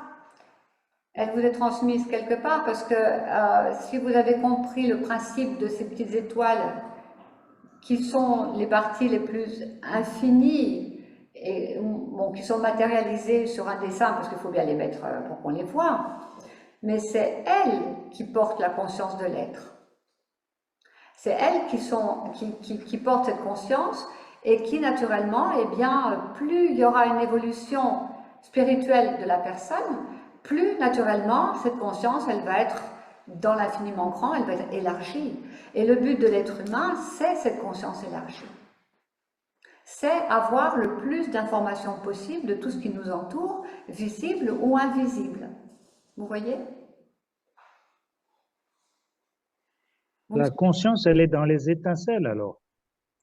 Elle est partout. Mais la nôtre,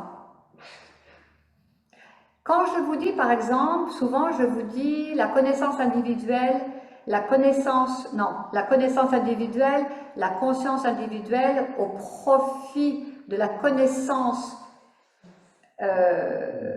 universelle et de la conscience universelle, c'est exactement ça. C'est-à-dire que si vous reprenez ce schéma de conscience qui papillonne, ou qui pétille, à l'intérieur de nous et à l'extérieur de nous.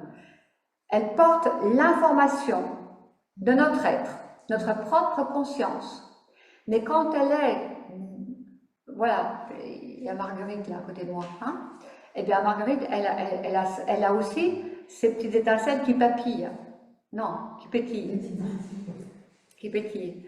Donc ça fait déjà deux bons amas d'étincelles qui pétillent. Et bien les deux nôtres réunis portent la conscience universelle, c'est-à-dire qu'on favorise la conscience universelle. C'est pour ça que quand je vous dis, plus vous grandissez, plus vous apportez cette conscience, votre petite graine à la conscience universelle, plus vous faites grandir ceux qui sont autour de vous de façon inconsciente. Mettez-vous 15 jours avec des personnes d'une conscience base astrale, par exemple. Je n'ai rien contre ces personnes-là du tout, hein. Mais, et puis mettez-vous dans un groupe avec des personnes qui ont une conscience très élevée divine, vous n'allez pas du tout avoir les mêmes informations, sans jugement, sans rien. C'est simplement pour vous faire palper, vous comprenez? C'est comme la conscience d'un lieu. Les lieux ont leur propre conscience, parce que dans ce lieu, ils portent la conscience des êtres qui habitent ou des êtres qu'on ne voit pas. On ne voit pas. Évidemment. Ça veut dire qu'à notre mort, il y a deux éléments qui nous quittent, qui quittent le corps, l'âme et la conscience. L'âme porte l'âme et la conscience, hein, chapitre numéro je ne sais pas combien. Voilà. Alors, ce n'est pas deux choses parce que c'est quand même intimement lié, c'est pas deux choses qui nous quittent, c'est vraiment l'âme a aussi sa propre conscience et sa propre connaissance, tu comprends? Mais c'est vraiment intimement lié, bien évidemment. Et cette conscience, si on imaginait qu'un jour vous reveniez faire un petit passage sur la Terre ou ailleurs, eh bien, vous portez cette conscience, c'est la vôtre. Mais imaginez, qu'est-ce que je pourrais vous dire? Imaginez, je prends une pipette avec une petite, avec de l'eau, et puis il y a l'océan. Et puis, votre conscience, c'est la petite goutte que je vais mettre dans l'océan. Elle porte votre conscience, celle-là, elle se fond dans l'océan. Mais dans l'océan, elle sera au milieu de l'océan, mais vous serez quand même individuel dans l'océan. J'essaie de vous imaginer ça, comme je peux. Vous voyez? Mais vous existez toujours, vous, unique, au milieu de l'infiniment grand et de l'infiniment petit, parce que l'infiniment petit, c'est la même chose que l'infiniment grand. Je vais réussir à vous perdre. Alors, donc, pour terminer, je dirais bien que nul ne pourrait vivre sans la lumière, car elle est source de la vie et irradie tout sur son passage. Évidemment. Si je fais une conférence sans parler de la lumière, je ne suis plus Monique. Donc, on n'oubliera pas non plus le rôle infiniment grand de la lumière, ou de la source, ou de Dieu, si vous l'appelez Dieu, vous l'appelez comme vous voulez, peu importe, qui vient quand même donner l'information à l'être qui vit. Bon, alors qui vit, si tu veux. Qui s'incarne. Comment? Qui s'incarne. Ou qui s'incarne. C'est à ce moment-là qu'elle a donné l'information. Ah, la question c'est, est-ce que la lumière donne l'information au moment où il s'incarne, au moment de la création, tu veux dire? C'est ça? Oui. Il ne peut pas y avoir de conception sans l'étincelle de vie. Il y a une seule étincelle au moment de la création. Sans celle-là, tu ne vis pas. Puisque c'est notre origine. Ça ne peut pas être autrement. Vous voyez? C'est magnifique, non? Oui, je ne vois pas très bien. Qu'est-ce que tu ne vois pas? Ben, c'est cette étincelle unique de vie qui, au moment de la nuit, donne la vie. Alors, pour faire plus simple, pour qu'il y ait création, on va avoir un homme, une femme, il va y avoir la création au niveau cellulaire, et pour qu'il y ait la vie, il faut vraiment qu'il y ait une empreinte divine, ou vous l'appelez comme vous voulez, moi je ne sais pas, de la lumière, ou c'est comme si il y a comment on dit, comment on va dire, une impulsion peut-être, ou un saut. Non, un saut, ça fait un peu beaucoup quand même. Mais voilà, c'est vraiment le terme étincelle, c'est vraiment le meilleur adapté, qui fait que c'est viable. Sinon, ça peut faire je sais pas quoi, j'en sais rien, mais ça donne pas la vie. Sinon, tu relis le premier chapitre de mon deuxième livre, parce que je crois que là, je l'explique vraiment de façon très, très claire. Et c'est vraiment ça, c'est la cellule, pour qu'elle puisse donner vie. Eh bien, voilà, il y a comme un feu vert, en fait. C'est oui ou c'est non. Voilà. Le feu vert, il part du corps de la femme, ou c'est un truc extérieur c'est pas un truc, mais c'est quelque chose. C'est une étincelle de vie, c'est-à-dire ça vient de la lumière, ça vient de la source. Donc, à l'extérieur du corps de la femme et donc à l'extérieur de la graine. Alors, ça ne va pas être à l'extérieur du corps de la femme, puisque la femme porte les cellules, mais l'information, elle vient de l'extérieur. Je parle de l'information qui vient de l'extérieur. Mais la femme, elle porte l'enfant, donc c'est à l'intérieur d'elle. Vous me suivez ou je vous ai perdu? Oui? D'accord. Non, là, ça marche, là. Ça va. Tant mieux. Sinon, on verra tous les deux. Hein? Alors, si je vous pose la question sur comment je termine le documentaire, ça pour moi c'était hyper important. Comment je termine le documentaire? La prévention. La prévention, c'est pas la fin du documentaire. Comment? Sur l'évolution spirituelle.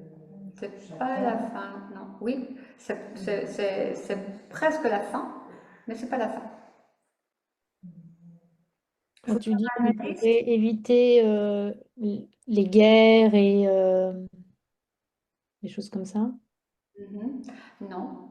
Bon, alors, juste un peu avant la fin, peut-être. Ne cherchez pas sur votre. Ne remettez pas le documentaire rapidement. Ah, non, c'est ce dont je me souviens que tu parles, entre autres, à la fin, qu'on pourrait éviter aussi beaucoup de guerres et de conflits. Oui, ça c'est au moment où je dis que l'âme va grandir ou avec la lumière. Bon, on voit une femme marcher le long de la mer ou avec un soleil couchant. Voilà, ça c'est ça.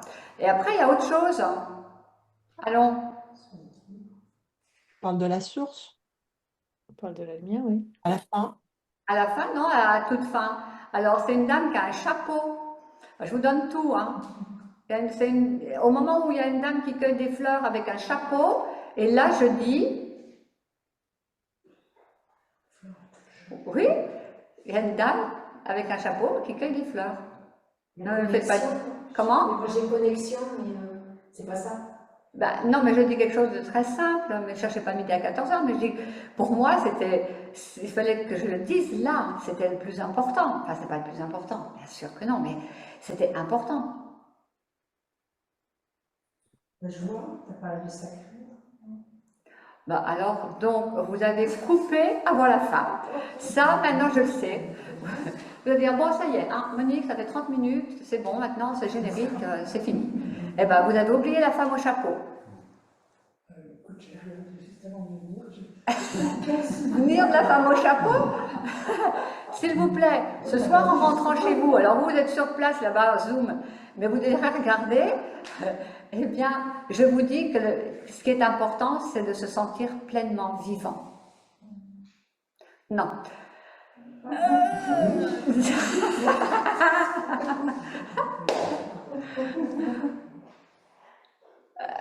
Ben, je ne sais plus quoi vous dire là, hein, parce que pour moi, c'était une des phrases essentielles. De vous sentir pleinement vivant. La connexion, ça ne va pas se connecter à l'univers, faire un... Non, mais si tu veux dire la connexion, oui, mais moi je vous disais, qu'est-ce que j'ai dit moi avec mes paroles? Ah oui. Qu'est-ce que je disais à ce moment-là? C'est le mot de la fin en fait. Non, le mot de la fin c'était merci. Mais sinon, avant merci, c'était de vous sentir pleinement vivant. Et ça c'est quelque chose... si je pouvais le répéter tous les jours 1000 fois, je le répéterais, parce que la notion de se sentir vivant, elle est vraiment, vraiment importante. De ne pas cesser de le dire aux enfants, de le dire à tous les âges, d'avoir cette capacité de se sentir vivant, c'est-à-dire toujours en mouvement, toujours dans le positif, dans l'énergie, quoi qu'il arrive, être vraiment dans cette connexion avec vous, être sûr que vous êtes au bon endroit, au bon moment, et vivre ce que vous avez à vivre et trouver pourquoi vous êtes là surtout. Et ça, il n'y a pas de prix. Et ça, c'est être vivant. Et vous regardez les gens qui ne savent pas trop où ils en sont, ils vivent, mais ils ne sont pas vivants. Ça, c'est important ce que vous dites, parce que sinon, moi, ce que j'étais en train de me dire, c'est, mais moi, se sentir vivant, mais comment ça? Quand on est très sportif, très dans l'adrénaline, on se sent vivant, mais ça a l'air d'être un truc un peu superficiel, d'être vivant comme ça, quand on a plein d'énergie, qu'on est un peu identifié à son énergie, à son corps, à son physique. Il y a quelque chose qui est un peu, peut-être de la compensation aussi là-dedans, un truc qui est, donc ma question c'est, mais comment ça, se sentir vivant, ça veut dire quoi? Et donc, heureusement que vous avez dit, se sentir au bon endroit, juste, parce que ça amène aussi cette notion plus vaste, plus en lien avec l'univers, avec le spirituel. Sinon, si on perd cette dimension-là, ben, on peut se sentir très vivant en étant très dans une réussite, dans la réussite, dans le succès, dans tout ça. On se sent très vivant aussi. Hein. Absolument, mais dans le documentaire, je crois que je parle justement je ne sais plus trop dans quel ordre, mais de se sentir bien avec soi et d'être en relation avec la lumière. Et tout de suite derrière, il y a cette notion de se sentir pleinement vivant. Donc, il y a aussi... Parce que oui, effectivement, on peut aussi courir à travers les champs et batifoler dans tous les sens, parce que comme ça, on oublie sa vie. Là, on n'est pas vivant. Là, soit on subit la vie, soit on essaie de faire semblant, etc. Se sentir pleinement vivant, c'est être vraiment conscient de son existence, vraiment jusqu'au bout. Être vraiment conscient que je suis, comme on l'a dit, à la fois dans l'équilibre de la matière, dans l'équilibre invisible de l'énergie et dans notre partie spirituelle. Et c'est bien souvent cette partie-là qui fait défaut. C'est bien souvent cette partie-là où les gens ont perdu la notion de sacré, ont perdu la notion de connexion divine, sans que ce soit religieux, hein, on est d'accord, mais ont perdu cette notion, ou l'ont peut-être jamais eue d'ailleurs, hein, et qui est quand même fondamentale puisque c'est notre raison d'être. C'est notre raison d'être. Voyez-vous ? On va terminer sur cette notion d'être pleinement vivant. Et je vais vous remercier. Je pense que ça va susciter pas mal de réflexions à l'intérieur de vous. Mais en tout cas, je vous remercie infiniment pour... voilà, on est un peu plus long que d'habitude, hein, mais bon, ça fait rien, parce qu'on a eu quand même les réponses et questions, et puis vous pouvez encore en poser. Et je vous dis aussi que le 14 octobre, c'est une conférence avec les yeux fermés, donc c'est vivre le documentaire avec les yeux fermés, c'est-à-dire que dans ce que je vous emmènerai voir ou comprendre, c'est comme si vous étiez à la place de la petite dame qui était dans le document en dessin. Voilà. Donc ça aussi, c'est pour aller un petit peu plus loin et un peu plus long. Ça, c'est une expérience qui peut être aussi intéressante. Donc merci beaucoup, merci, j'espère que je n'ai pas été trop compliquée et que j'ai essayé de ramener les informations qui vous manquaient. Maintenant, si vous avez encore quelques questions, on peut naturellement les aborder. Je n'ai encore pas sorti de joker, hein. Je me suis bien débrouillée, mais ça va. Alors, avez-vous des questions supplémentaires? Monique? Oui? Moi, j'aurais tendance à ajouter que dans la douleur, on sait qu'on est vivant. Ah, ça, effectivement, c'est le but de la douleur. Mais c'est pas la douleur qui nous fait comprendre qu'on est vivant. Je vais aller un petit peu plus loin que ça. La douleur ou la maladie nous fait comprendre que peut-être à un moment donné, on a oublié d'exister. Donc, quand s'installe quelque chose dans un déséquilibre, pour retrouver l'équilibre, on va le retrouver en revenant se connecter avec nous-mêmes. Si on ne se reconnecte pas avec nous-mêmes et qu'on reste complètement dans la matière, le déséquilibre continue à s'installer. D'où l'information, quand le corps est fatigué ou quand il a une maladie ou quand il a un déséquilibre, c'est parce qu'il veut nous montrer. L'univers n'est pas heureux de nous faire souffrir. Bon, s'il veut nous couper les deux jambes, il nous les coupe quand même. Hein. Mais c'est pour nous ramener à notre existence. Ça nous ramène à nous, tels que nous sommes, dans notre partie profonde, divine, et où on dit, bon là maintenant, oui, je peux exister. Parce que là, dans notre partie intérieure profonde, il n'y a pas la douleur. Mais après, je peux le concevoir. Hein, c'est Michel, hein, je crois, qui parlait. Mais... pardon? C'est Thierry? Non. Non, c'est Michel. C'est toi qui as posé la question. Oui, c'est moi, Michel. Voilà. Et je peux comprendre aussi ce que tu me dis, mais dans la notion de se sentir vivant, c'est qu'effectivement, quand on souffre, ça passe par le corps physique. Donc, évidemment, le corps physique, lui, par contre, c'est peut-être pas la même notion quand je vous disais de vous sentir pleinement vivant, c'est peut-être pas dans cette notion de douleur-là. Maintenant, chacun va pouvoir trouver la subtilité de ce mot vivant à travers ce qu'il vit, évidemment. Hein. Il n'y a pas de loi, chacun va pouvoir le faire à sa façon. La douleur n'est pas forcément physique. La douleur n'est pas forcément physique. Ça peut être une douleur émotionnelle, mentale, psychologique. Ça peut engendrer. C'est pour ça que dans une problématique physique, c'est déjà très bien de ramener l'équilibre au niveau intérieur parce que c'est là que ça va partir pour être mieux. Quand on peut, hein, parce que des fois il y a des situations qui sont plus difficiles que d'autres. Avez-vous d'autres questions? Oui, moi j'en avais, Monique. J'espère qu'on ne va pas trop rajouter de temps. Sur le canal central. C'est pas dit ici, mais je ne suis pas pressée. Voilà. Sur les 5 canaux, donc on voit, alors ça vibre, ça tourne tout en même temps, mais à un moment ça se rejoint, et puis ça repart, et ça se rejoint, etc. Là où ça se rejoint, je voulais juste être sûre, c'est à chaque fois sur les chakras principaux. Alors, ce qu'il faut comprendre, vous savez, ça c'est encore aussi, les designers, ils ont mis énormément de temps à dessiner. C'est pour ça que je te pose la question, parce qu'entre ce qu'on peut représenter... Là, ça a été plusieurs mois de travail. Je ne sais pas si vous vous rendez compte, hein. C'est plusieurs mois de travail pour pouvoir dessiner ces 5 canaux, parce que ça demandait... Déjà, il fallait les mettre en forme, et puis après, il fallait les faire tourner, enfin bon, bref. Alors, pas forcément, mais ce qu'il faut comprendre, c'est que c'est une structure qui fait ça, voyez-vous. Donc, dans le dessin, on peut les voir à un moment donné qui se croisent. Ah oui, d'accord. Ils sont pas attachés. D'accord, je vois. C'est une structure. Oui. Vous voyez, c'est une structure qui se déplace. D'accord. Donc, il n'y a pas de moment où c'est vraiment croisé. J'avais un peu de mal à être sûre si à un moment ça se... Voilà, il faut vous l'imaginer les yeux fermés en voyant, c'est comme, je sais pas, le tire-bouchon, non ça va pas le tire-bouchon. Oui, mais... Voilà, c'est quelque chose, imaginez déjà un canal quand il monte, Oui. après vous mettez les autres, c'est une structure en fait, c'est une structure qui monte globalement. Voilà. D'accord, je voulais juste être sûre, parce que j'ai eu un doute dans la représentation. Oui, tout à fait. D'accord. Et après, j'avais une autre question sur le soin Amena.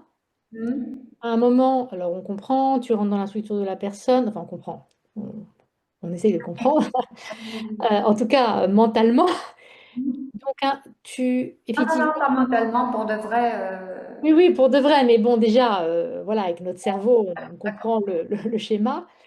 Tu rentres dans la structure, et donc à un moment, tu dis, tu es sur le cou de la personne. Et puis, on voit effectivement que ça travaille, que ça descend, et puis ça arrive, je ne sais plus, au niveau de son ventre. Oui, bah oui. Et tu me dis, et donc là, tu dis, et on comprend pourquoi. Et en fait, ça n'a pas été si évident que ça pour moi, parce que je me suis dit, ok, c'est parti sur son ventre, mais pourquoi pas sur son cœur? Pourquoi pas sur le niveau du... Un homme, pourquoi pas ailleurs? Enfin, est-ce que c'était juste un exemple ou c'était... Forcément, toujours le cou et le ventre. Sinon, vous imaginez, il aurait fallu que je fasse le cœur, le pied.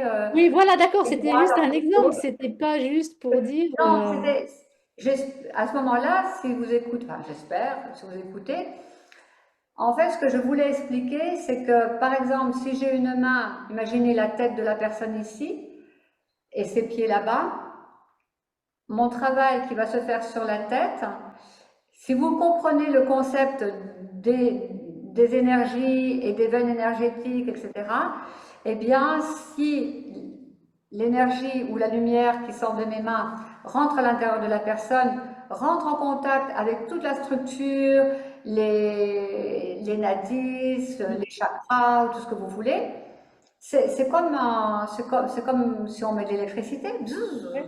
Voilà, ça à droite, à gauche. C'était pour montrer qu'en fait, même si j'avais la main sur la tête, ça pouvait débloquer quelque chose, par exemple au niveau du ventre. D'accord, je voulais juste être sûre d'avoir bien compris, d'accord. Mais j'aurais pu mettre l'œil, j'aurais pu mettre un... D'accord. C'était pour vous faire comprendre que finalement, l'intervention d'une main, mais c'est pareil pour ceux qui, il y a beaucoup d'entre vous qui donnaient des soins en Reiki, c'est pareil, l'imposition des mains sur les yeux, par exemple, vous pouvez débloquer quelque chose au pied, hein. C'est comme une rivière, c'est pareil. D'accord, je voulais juste être sûre de bien comprendre. Comment? Oui, non, mais au contraire, hein, je peux répéter plusieurs fois d'une façon, d'une autre. Il faut que vraiment tout soit clair. Merci. À toi aussi. D'autres questions? Pour rester un peu là-dessus. Comment? Pour rester un peu sur oui. ce que vous disiez, et si je ne me trompe pas d'ailleurs, il me semble que dans le reportage, tu dis qu'à un moment donné, pour l'énergie, si on voit bien que l'énergie amenant sort de tes 10 doigts, et si je ne me trompe pas, un doigt peut être, tu peux avoir un doigt par canal. Alors, ok. Alors, je répète la question si vous ne l'avez pas entendue. Alban dit, si je comprends bien, l'énergie sort de mes doigts. Alors, je fais juste une parenthèse, elle ne sort pas que de mes doigts, mais ça c'est autre chose. Mais dans le cas du soin et dans ce que tu demandes, il demande si, comme l'énergie, j'ai 5 doigts, et ils vont avoir une relation avec les canaux. Oui, ça c'est un des plus grands fondements de mon travail. Je ne fais pas que ça, hein, mais c'est un travail vraiment important dans le soin ménagé. Ça c'est beau. Ça c'est joli. Si vous regardez, si un jour, et je l'avais fait il y a quoi, il y a peut-être 3 ou 4 ans, une démonstration d'un soin, je ne sais plus, en public, je le fais très rarement. Mais si vous regardiez aujourd'hui, peut-être un jour on peut le faire comme ça en petit comité, vous verriez, d'ailleurs, quand je donne des soins et que je vous dis, si c'est bien, parce que souvent quand vous êtes allongé et que je vous dis, ah ben finalement ça s'est remis en place, et je vous fais ça souvent, je vous fais ça. Moi, je rigole toute seule, mais bon, vous ne pouvez pas comprendre. Ben, maintenant, vous pouvez comprendre. Et donc, ça va travailler à la fois sur tout ce qui est énergie, mais à la fois, ça va redonner l'information au canon. Ouais. Il y a 5, généralement, c'est 5 là. 5 là, voyez-vous. Et les mains, elles vont travailler à l'inverse, puisque ça fait des ondulations. Et le but c'est surtout de les agrandir. Alors, on parle de l'infiniment petit, hein, attention, hein, mais plus ils vont être aérés, et plus vous serez en bonne santé. Et il y a un moment donné, d'ailleurs, je ne sais pas si vous l'avez vu, parce que des fois, il est passé assez rapide, on voit les canaux qui sont coupés. Vous l'avez vu, ce passage? À un moment donné, on voit, entre le thorax et le nombril, il n'y a plus rien, pour montrer que quand il y a quelque chose, voilà, on voit, il y a un souci au niveau de la santé. D'autres questions? Et c'est ce que tu vois éventuellement quand tu fais le soin? C'est ce que une vision particulière. Si je le vois quand je fais le soin? Comment tu le vois? Est-ce que tu le vois? Comment je le vois? Est-ce que tu vois ou est-ce que tu sens? Est-ce que je vois? Est-ce que je sens? À votre avis? À votre avis? Les deux, je pense. Je sais pas, je vais ressentir.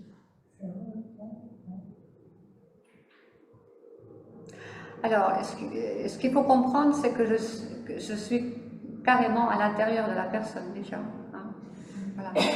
Et oui, je le vois et je le sens. Les deux. Je le vois et je le sens. Donc ça, c'est très intéressant. Vous n'avez plus de secret intérieurement pour moi.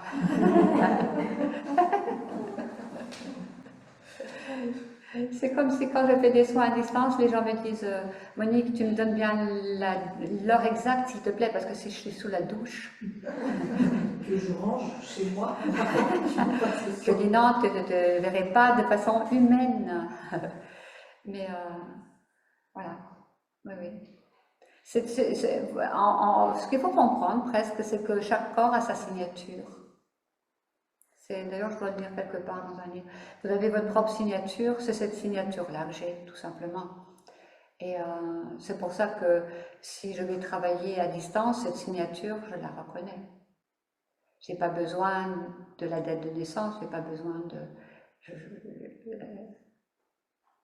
Tu la reconnais si tu l'as déjà pratiquée? Ah non, pas du tout, non. Il y a des gens que je fais des soins, je ne les ai jamais vus, ni de photos, ni rien. Ah, je connais leur nom, leur prénom, heureusement d'ailleurs. Mais comment tu sais que c'est le bon? Enfin... C'est la signature.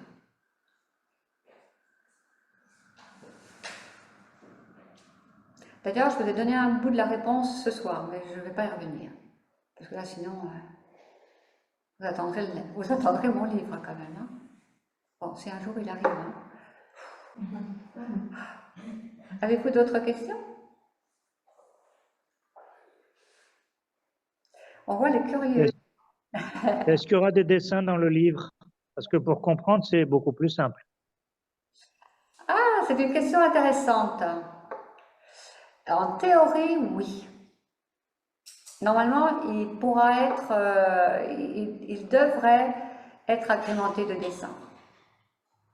Et peut-être si on va un peu plus loin, il peut y avoir un autre documentaire, mais alors là, je vais déjà me reposer de celui-là. Hein. Tu voulais poser quoi comme question? Quand on vient te voir, on a des blocages. Donc est-ce que tu as cette capacité de rééquilibrer les énergies pour un blocage, pour plusieurs blocages, pour plusieurs déséquilibres? Alors la question d'Elisabeth, si jamais vous n'avez pas entendu, c'est quand on vient me voir et que s'il y a un blocage, est-ce que je vais travailler sur ce blocage, ou si on a plusieurs blocages, est-ce que je vais... Ah oui, c'est tout. Ah oui, oui. C'est pour ça que quand les gens viennent, je leur dis surtout, voilà, vous pouvez tout me dire, parce que ce n'est pas un travail terrestre. Et comme ce n'est pas un travail terrestre, automatiquement, tout est sur un plateau. Et donc, le soin en lui-même, même si vous venez parce que vous avez mal à la gorge ou vous avez mal à la tête, moi, vous trouvez autre chose qui... souvent, les gens me disent, il n'y a pas un truc là. Ah oui, j'avais oublié de te le dire. Voilà, c'est ça. Mais heureusement d'ailleurs, hein. Heureusement. Sinon, je ferais mon travail à moitié ou au quart. C'est ça qui est bien, quelque part. C'est là où je me dis, c'est dommage que l'être humain ne sache pas faire ça tout seul. À la limite, c'est pas possible de faire autrement. On ne peut pas s'occuper que d'un blocage. Je pourrais. Non, mais ça n'aurait pas de sens. Mais dans le cas de mes soins à moi, ce n'est pas possible parce que, bon, déjà par rapport à ma façon de travailler, mais parce que mon travail, quelque part, appartient à l'énergie que je transmets. Donc, c'est tout qui va être travaillé. Tout. Après, peut-être il faudra une autre séance de plus, ça dépend comment la personne, si la personne elle a une grave maladie ou ça vient juste pour un mal de tête. Mais sinon, tout est passé en revue, du petit orteil jusqu'à la racine des cheveux, tout, oui. C'est expliqué c'est expliqué dans un schéma extrêmement important du documentaire, mais je ne vais pas le dire. C'est la faute de ceux qui sont là la semaine prochaine. D'ailleurs, vous l'avez abordé, hein, vous l'avez abordé. Ça, c'est la base aussi du travail. On ne peut pas faire les choses à moitié. Ça n'a pas de sens. Et Monique, là on parle du corps physique, mais je veux dire, s'il y a des gens qui viennent te voir parce que c'est des gens qui sont dans une dépression profonde depuis 3 ans, 5 ans, c'est pareil pour toi? Le travail est le même que ce soit sur le corps physique ou le corps psychique? Alors, la question c'est si quelqu'un vient avec une dépression ou quelque chose plutôt d'ordre psychologique, pas physique, est-ce que c'est la même chose? Alors, dans le principe du travail, c'est exactement la même chose. Sauf que Dans mon travail, il y a plusieurs choses. Il y a le travail que je fais avec mes doigts, bon, rétablir l'équilibre, la circuit énergétique, l'harmonie, voilà tout ça. L'autre travail qui est quand même encore plus subtil, c'est d'aller chercher ces mémoires ou ces choses qui sont quand même parfois cristallisées ou qui remontent à 20 ans ou à 30 ans ou à 50 ans parce que la personne aura eu un choc émotionnel grave, etc. Ça fait partie, alors ça c'est encore autre chose, ça fait partie de mon travail. Et ensuite, ramener l'équilibre, parce que bon, je peux toucher les informations, mais de les toucher ne va pas faire que la personne elle va aller mieux, c'est rétablir l'équilibre par rapport à ça. Hein? Et ça marche bien pour tout ce qui est psychologique, toutes ces pathologies, oui bien sûr. Comment? Avec plusieurs séances. Ça dépend.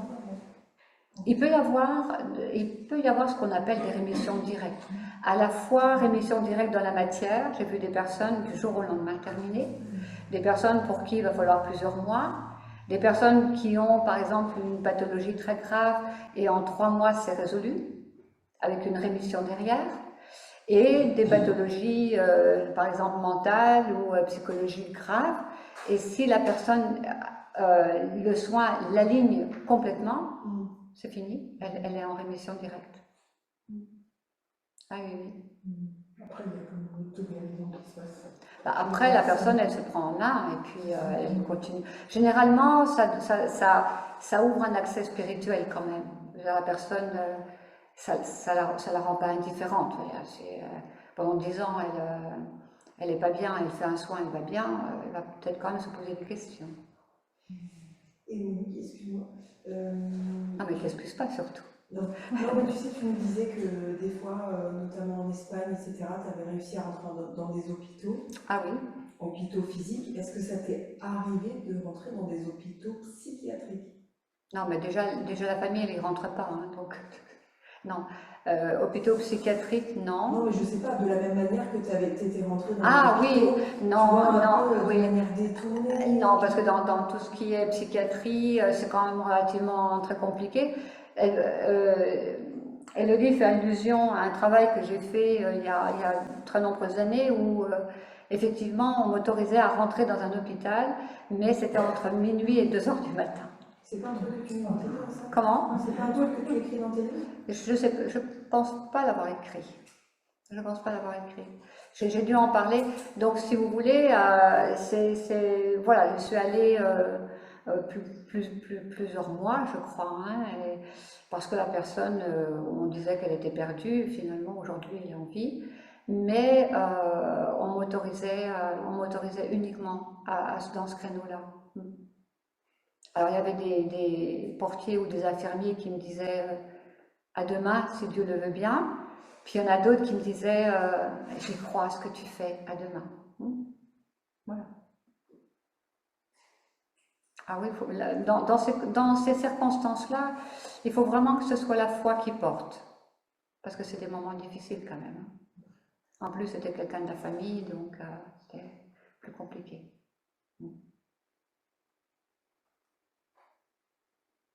Enfin, j'ai quand même réussi à rentrer même en France, hein, même quand je suis venue à Montpellier, j'ai quand même réussi à rentrer dans des hôpitaux nord, comment on dit, nord? Non? Comment on dit? Comment c'est la Péronie. Je suis même, bah si, je suis rentrée, alors c'était pas psychiatrique, mais là, ils m'ont autorisé à rentrer, à faire des soins à une personne qui était en greffe, qui était dans un moment, alors là on me reconnaissait pas, j'ai mis toute une panoplie et j'ai réussi à rentrer dans cet endroit qui était stérile, hein, quand même. Ah oui. Ça c'était un moment aussi assez fort quand même. Pour favoriser la greffe, potentialiser pour travailler au niveau de la greffe, oui.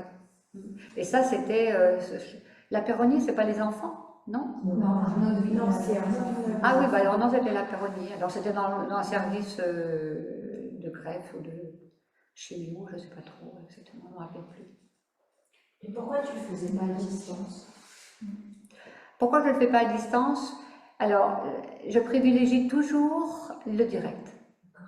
Si j'ai la possibilité de pouvoir être en direct avec la personne, je le fais. Pourquoi? Parce que il y a le contact physique, il y a la petite phrase ou le petit mot qui peut être dit en plus, il y a la présence aussi, et puis quelque part la personne,